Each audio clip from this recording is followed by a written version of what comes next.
I think everything that we've seen over the last, couple of years indicates that it will be very, very close. Yeah. Interestingly, Jiffy, in your prediction, you've got the biggest winning margin for England out of all five of us. So, talk us through that one. I think what was my prediction?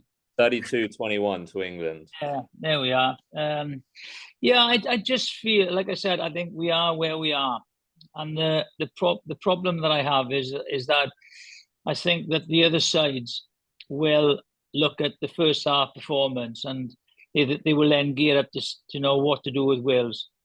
That's and then they'll have to play a little bit more expansive. And if that's the case, if they're not going, you got to, as everyone says, a cliche, but you got to earn the right to go wide first, and that's what we might struggle with because even you look at the back row, Wainwright stepped up in the second half, but Tommy Raffel isn't much of a ball carrier really. He's a jackal specialist, and then Alex Mann comes on. He's not a big man as well. So the two second rows, one's very young, and what's his name? Adam Beard isn't carry much.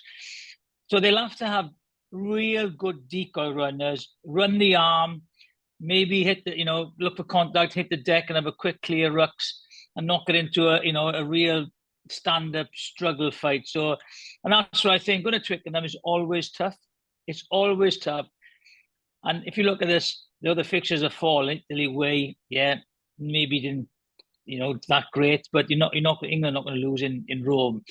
So then they're going to have a new Welsh side up there. You haven't got a better opportunity.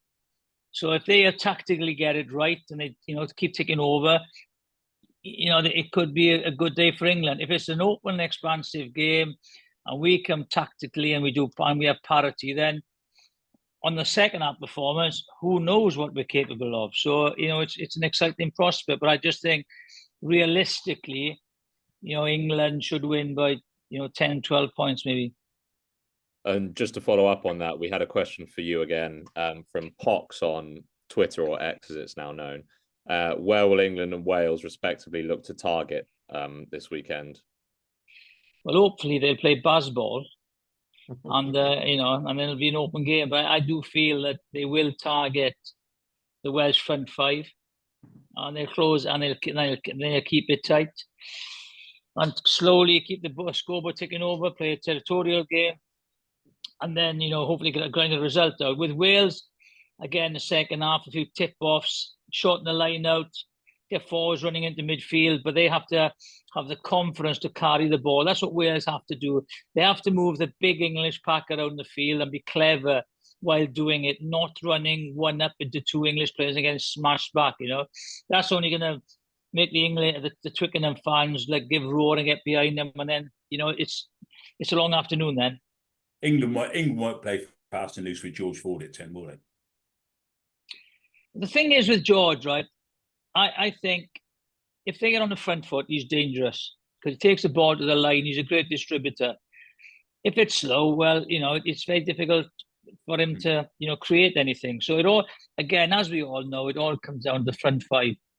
And if England get really on the front foot, then George Ford is a very dangerous player. The only reason I mentioned that it wasn't any criticism of George, actually. I just think he's still the best game manager. Yeah, he is. The best game understander, let's put it that way, if that's an English word, that they have at 10. And he will see the dangers that a particular style of play might lead England into against a Wales side set up in the way it is, and just do something else. I mean, George can think it through in the real time, is what I'm saying. But they'll target him as well, won't they? Yeah. Yeah, but they didn't get to Finn Russell because they didn't have any ball or go forward, so he just sat back. But then hopefully, if they get on the front foot a little bit, they'll try and get at George, and with George North there as well. Maybe he'll be hopefully charging down that channel. How can on the Wales, subject of sorry, Nick. How can Wales shore up that front five? Will Dylan Lewis come in at tight head? Do you think will that happen? Maybe. Maybe I haven't seen how he's been going in Harlequins. So maybe the familiarity of the English game and the English props, they might have a chat to him and say, how do you feel? Yeah. So he might come in, but it's I was quite surprised. They didn't do too bad really in the scrum on Saturday. I thought they would struggle, but I thought the props did exceptionally well, and also where they struggled was in the loose, when they were carrying, they couldn't get any, gain line. So line outs, they couldn't. It was a disaster. So scrimmage, I'm sure England will target it, but let's. But I know, as I spoke to Rob Howley, and they looked at Channel 1 balls. They didn't have to use it last week. Now that's a rarity, Channel 1 ball. So hopefully they can, if they have to do it, they can do it on and then go quickly. Well, look, for that one, I think all 5 of us have gone with England.